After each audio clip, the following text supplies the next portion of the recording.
The Congo, the Amazon. In my mind, I hate seeing the deforestation that's going on. I'd love to recreate that in my own yard because I feel like it's natural and the way it should be. I guess I just know what natural feels like to me. In many ways, many people have lost touch with their roots, and sometimes you actually got to get your hands down into the dirt and feel the tree's roots in order to get in touch with your own roots. I'm planting flowering gardenia trees. My wife keeps noticing this circling hawks up above. But this is another bird's territory. The crows defend heavily on this land they've staked. Crows are highly intelligent birds. They'll fight against even the largest raptors we have, the black and turkey vultures. They swoop profusely at them and plucking their tail feathers. I even found one of their tail feathers in my yard. But this time, they weren't just any raptors. These were swallowtail kites. I remember hearing how uncommon they were, and to see 5 of them all flying in circles around my yard, I don't know if they found something or they're looking for something. So I just kept on recreating what I thought they wanted. It can be really difficult to grow trees in full sun, especially when you live in as hot a place as I do here in Florida. So I planted 5 or 6 of these little palm trees underneath the shade of this oak tree. I figure as these palm trees grow, I can raise the canopy of the oak tree. I have other tall trees planted in close proximity, so these trees will naturally grow up to a pretty tall height.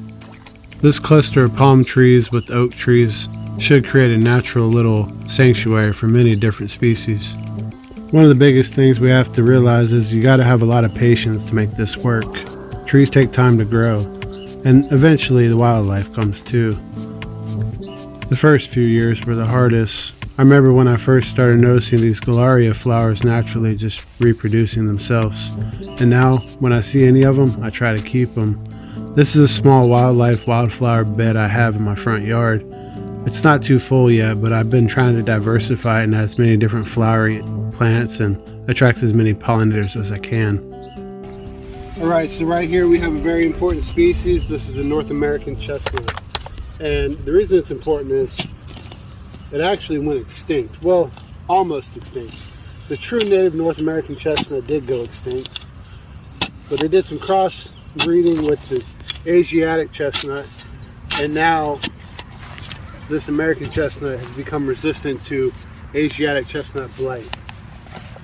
It's a really important tree, considered keystone species, because many animals depend on the nuts, because this used to be one of the most prolific trees in the forest and one of the largest trees. But when the Asiatic chestnut blight came over, it almost went extinct. So I'm doing my little part here to try to preserve it. We're going to plant about, I think, 7 or 8 of these today that we grew from seed. And every so often we're lucky enough to find little insects that you don't recognize right away. This is a wheel bug, or the Assasin bug. This is juvenile. You don't see that characteristic wheel. It's really cool to watch this wheel bug just cleaning his antennae. See, these wheel bugs pick up different environmental factors from their antennae, so they have to keep them clean in order to be able to sense what's going to happen in their environment. Everything has a place, and these are considered predatory insects. They actually feed on some of the harmful ones that may be in your garden, feasting on some of your plants. It's important that we don't eradicate things like these wheel bugs because they help keep the balance of our ecosystem in check. They can feed on the smaller insects that we might not even notice. I'm feeling real tired, I just planted all these plants and this isn't even all of them. I wanted to finally get rid of that nursery in the back. I just felt like it looked bad to me. Even though there are really nice plants in there, I wanted to see them in the ground. I planted these bromeliads like 2 years ago, and this one's starting to flower. They get that really bright red. It's hard to tell just how big they are until you see my dog in the background. I noticed this ant struggling to lift up what looks like a piece of burnt tree debris. Just thought it was amazing to see something this small playing its little part in our ecosystem. I wanted to get in there and help it, but I knew I had no idea where he was going with this. It could just be garbage for all I know, but just watching him flop back and forth was pretty cool. And one thing we got to realize with ants is they help break up the soil. They clean up many of the things that we don't want, like carrion and dead and dying plants. There's so many different species of ants, and they all play a different role in our ecosystem. Here I am wasting sunflower seeds trying to give you a good video. But I gotta lift this 50-pound bag and fill this seed bucket many times. I've got quite a lot of bird feeders. I mean, what would an Amazon or Congo rainforest be without birds? I feel like they play a huge role in seed dispersal, and I just try to keep as many around as I can.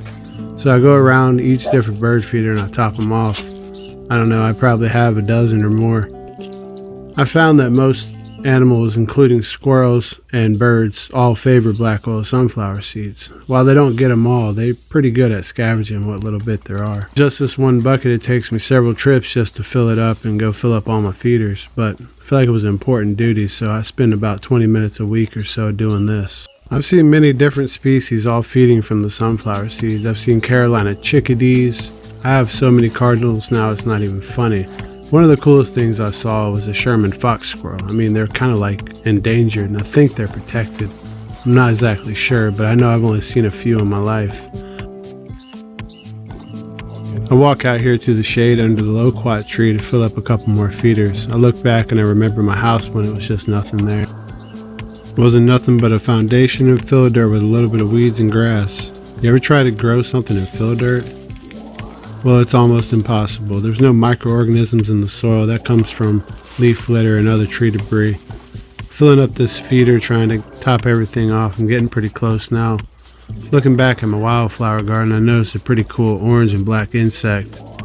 Yeah, this is the large milkweed bug. This guy got a little camera shy. That's because us humans have a little bit of a misconception. You see, these insects are terrified of us. That's because most of the time when we see them, we eradicate them. They actually feed on nectar, just like the nectar I put out here for these hummingbirds. We gotta top it off. I use the pre-bought store stuff. I don't trust myself enough to mix up a fresh batch of this. Even though I think it's mostly just sugar and water, you gotta boil it for sure. But I clean my feeder out every week, just like my other bird feeders. And yet, I still haven't had any hummingbirds. Doesn't mean I won't give them an opportunity if they stop by for a refill or something.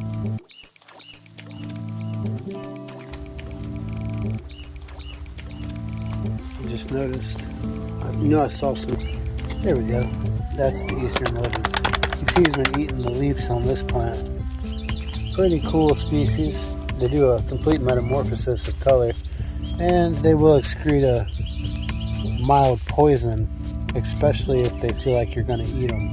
So I don't even like touching them, because something like me, big old guy coming at them and grabbing them, they immediately think predator, secrete poison, and then I got that nasty stuff all over me. So just quote a video from a distance. Just a little insight into the life of someone who wants to live in the Amazon rainforest. If you want to help support this cause, hit the like button and subscribe to this channel. We'll see you next time right here in the great outdoors. I'm your host Alex, the Florida Wildlife Guy. Peace.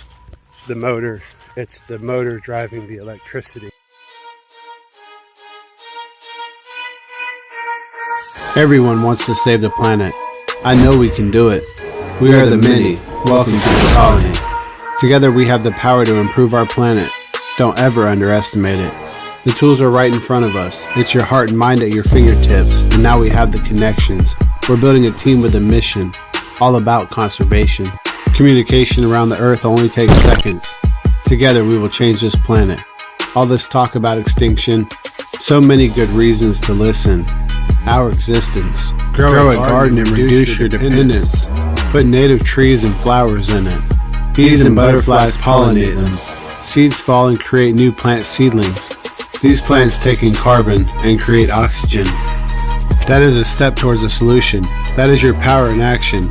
Making a difference, you have our support, friend. Thank you for every moment you listen. If you choose to, thank you for your subscription. I put everything into this content. It's our one and only planet. All the support, I truly appreciate it. Your love alone makes it worth it. I've been stung over a dozen times. I'm not sure how many different places. By over a dozen different species, most with similar reactions. We must respect these bees for pollination. A little sting, that is nothing. That's just their form of protection. We live in a colony. Are we really that different? New videos here every Thursday. That is my commitment. If you have the power to do something positive, you have the responsibility to do it. Well, I said it. I guess I'm obligated. I convinced myself and I'm excited for the changes. We need to be self-aware and stop waiting for legislation. because growing more food means less pesticides to produce it, which means more pollinators like bees will not be affected. Growing our own food means an opportunity for you to teach a child what real food is, because growing food for you means less fuel for transporting it. More food for you means less greenhouse gases. More food for you means less pollution and fertilizer in our water systems.